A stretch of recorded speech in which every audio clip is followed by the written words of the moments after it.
श्री राधे राधे दोस्तों, आपके लिए एक और कृष्ण जी की कहानी लेकर के आए हैं। भगवान कृष्ण एक संपूर्ण गुरु। भगवान कृष्ण के चंद उद्गारों में से एक ऐसा भी है जब उन्होंने इस बात पर शोक प्रकट करते हुए कहा कि कैसे उनके प्रिय भक्त कई बार ऐसे संकल्प ले लेंगे जिनका फलित होना असंभव होगा, किंतु फिर भी उन्हें उनको पूरा करवाने के लिए आकाश पाताल एक करना पड़ेगा, क्योंकि वे तो भक्तों के भक्त हैं। ऐसा ही एक संयोग तब बना जब युद्ध में अर्जुन पुत्र अभिमन्यु का वध कर दिया गया और चक्रव्यूह के रूप में एक सामरिक चाल चलकर कौरवों के खेमे के सभी मुख्य योद्धाओं ने मिलकर अभिमन्यु का वध कर दिया था। इस कूट चाल की योजना 100 कौरवों की इकलौती बहन दुशाला के पति जयद्रथ द्वारा सुझाई गई थी। अभिमन्यु की मृत्यु के उपरांत अर्जुन ने अगले दिन का सूर्यास्त होने से पहले जयद्रथ का वध करने और ऐसा ना कर पाने की स्थिति में स्वयं का आत्मदाह करने की शपथ ले ली। उस रात कौरव बहुत प्रसन्न होकर जश्न मना रहे थे, क्योंकि उन्हें विश्वास हो चला था कि उन्होंने युद्ध जीत लिया है। वे सब मिलकर अगले दिन जयद्रथ को अपनी सेना के बीच में छिपाने की योजना बनाने लगे, ताकि अर्जुन उन तक पहुंच ही ना सके। और यह भी, यदि किसी प्रकार अर्जुन जयद्रथ को मारने में सफल भी हो जाते हैं तो उनके पास एक और सर्वश्रेष्ठ युक्ति थी। जयद्रथ के पिता एक संत पुरुष थे और उन्होंने अपने पुत्र को वरदान दिया था कि जो कोई जयद्रथ को मारेगा उसके स्वयं के हजारों टुकड़े होकर जमीन पर बिखर जाएंगे।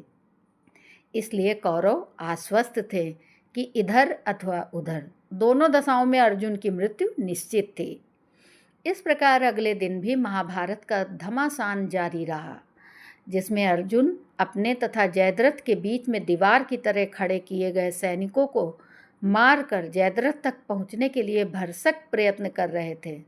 उस दिन उन्होंने हजारों सैनिकों को मौत के घाट उतार दिया, किंतु फिर भी जयद्रथ तक नहीं पहुंच पाए।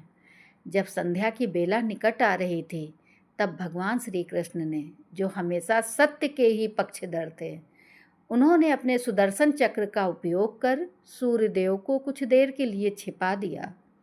उधर सूर्य को डूबते हुए देखकर कौरवों ने ये सोचा कि अब युद्ध विराम का समय हो गया है, क्योंकि सूर्यास्त हो चुका है।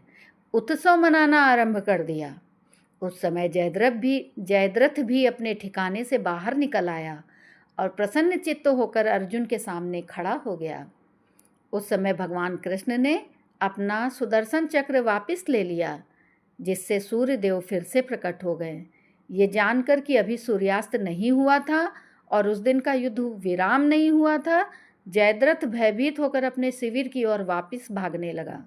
अर्जुन उसी समय अपना धनुष बाण निकालकर जयद्रथ को मारने ही वाले थे कि भगवान श्री कृष्ण ने उनका हाथ पकड़ लिया। उन्होंने अर्जुन को निर्देश दिया कि जयद्रथ का शीश इस प्रकार उड़ाओ कि वो कट कर उनके ही पिता की गोदी में जा गिरे। अर्जुन ने निशाना लगाकर अपना तीर छोड़ दिया। उस तीर के वार से जयद्रथ का सिर धड़ से अलग हो गया।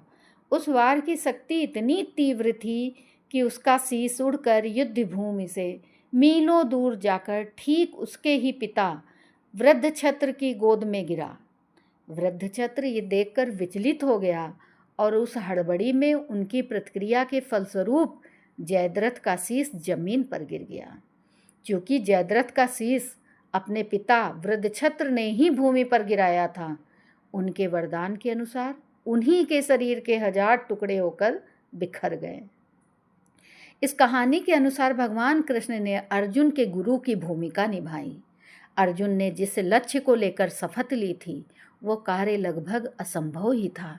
इसमें समय, सीमा तथा ज्ञान की बाधाओं के साथ साथ अर्जुन के शत्रु की रक्षा करने वाली एक शक्ति भी थी।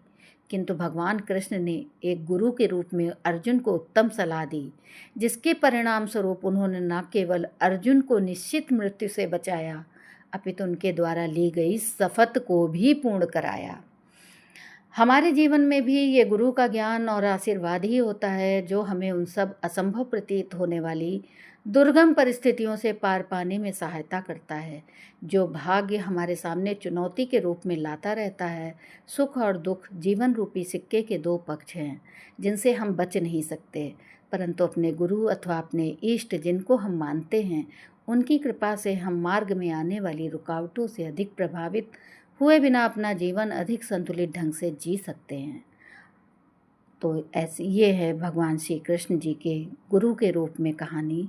आपको ये कहानी कैसी लगी हमें कमेंट करके अवश्य बताएं और मेरे चैनल को सब्सक्राइब अवश्य करें। धन्यवाद दोस्तों। राधे राधे।